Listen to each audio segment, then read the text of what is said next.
پھر انشاءاللہ بیان ختم کرتے ہیں۔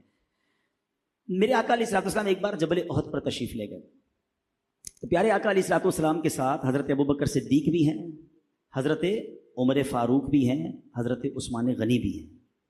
جیسے ہی نبی پاک جبل احد پر گئے تو احد پہاڑ جھومنے لگا، عشق کی زبان میں جھومنے لگا، ویسے اس پہ زلزلہ آ گیا۔ حدیثوں میں کیا لکھا ہے؟ زلزلہ آ گیا۔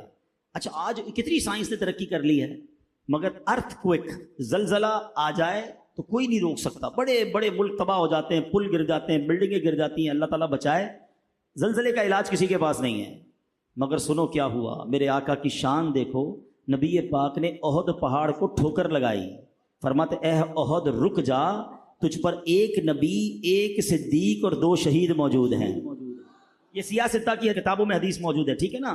جو لوگ ریفرنس پوچھتے رہتے ہیں نا کہ جناب یہ بتائیں کہ نبی پاک کے پاس علم غیب تھا کہ نہیں، سنو اس حدیث میں ایک تو پہلے نبی پاک کی قدرت، نبی پاک کی طاقت، اللہ نے کیسی اتھارٹی دی کہ ارتھ کو ایک زلزلے کو ٹھوکر لگاتے ہیں، پہاڑ رک جاتا ہے، زلزلہ رک جاتا ہے۔ آج کی سائنس نہیں روک سکتی ہے، میرے آقا کی ٹھوکر روک دیتی ہے۔